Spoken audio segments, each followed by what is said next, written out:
বাবারে, বিয়ের আগে এই অবস্থা, বিয়ের পরে তাহলে আমার কি অবস্থা হইব চিন্তা করো। ও তার মানে তুই এখন বিয়ে করবি না সেই কারসাজি? আমার অনুমান ঠিকই আছে, নতুন কাউকে পাইছিস। আরে একটু ফোন দিয়ে দেখি তো কি করে।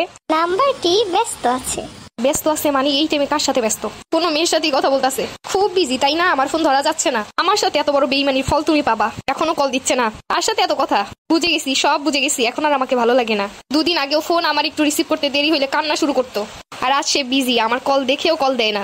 কোন মেয়ের সাথে এত কথা? মেয়েটা কেউ নিজের পরিচিত কেউ না নতুন ফেসবুক ফ্রেন্ড বানাইছে, ভার্সিটির কোনো বান্ধবীর সাথে সম্পর্ক শুরু করছে? করো করো, জমায়ে প্রেম করো। আমার মতো মেয়ে আর তুমি পাবা না, আমার মতো যত্ন কেউ নিবে না, আমার মতো গুণবতী কেউ আসবে না, আমার মতো সুন্দরী কাউকে পাবা না। এই 2 দিনের প্রেম ঠিকই শেষ হয়ে যাইব, তখন আমারে খুঁজবা কিন্তু আমারে পাইবা না।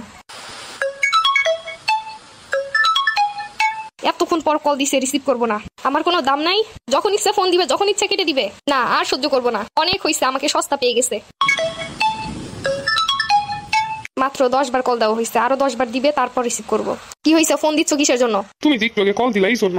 ও আমি কল দিছি তাই কল দিছো, কিন্তু তুমি তো মনে করি আমারে কল দেও নাই। আরে বাবা, আমি একটা কাজে ছিলাম, এর জন্য ফোন দিতে পারি নাই। হ্যাঁ হ্যাঁ, আমার সাথে কথা বলতেই তো যত কাজ, যত ব্যস্ততা। ওই এতক্ষণ তো খুব বিজি ছিলেন, তখন তো আর কোনো ব্যস্ততা ছিল না। আরে আমার অফিসের বস কল দিছিল।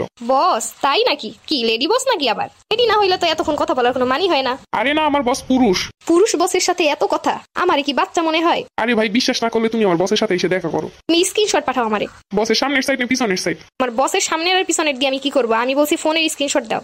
আচ্ছা দিতাছি। কই দিচ্ছ না কেন? আরে বাবা, টাইম তো লাগে দিতে। হ্যাঁ এখন তো এডিট করে দিবা। আরে ভাই, এডিট করার কি আছে? জানি জানি জানি, তোমার সব কারসাজি আমি এখন জানি। তুমি আমার একটু বিশ্বাস করো না? তুমি তো বিশ্বাস করার মতোই কাজ করো। 2 দিন পর পর ভার্সিটির বান্ধবী ফোন দেয়, 2 দিন পর পর অফিসের কলিগ ফোন দেয়, 2 দিন পর পর কাজিন ফোন দেয়। বড় আপুদের সাথে দেখা হলে গার্লফ্রেন্ড বলে পরিচয় দেওয়া যায় না। এত সমস্যা যার, তার সমস্যা তো অবশ্যই আছে। আরে ভাই, একটা সময় আছে সবাইকে বলার।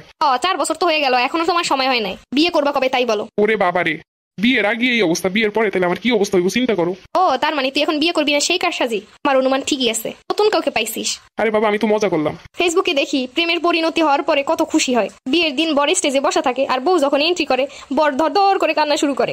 এরা কারা? এরা কি আসলে পৃথিবীতে আছে, না আমার কপালই শুধু পড়ে নাই?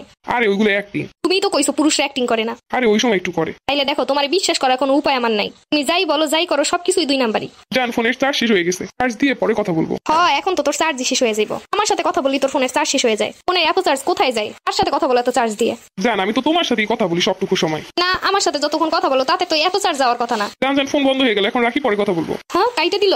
আর মানে ওই মেয়ে আবার কল দিছে, ও আমার ইগনোর করতেছে। YouTube.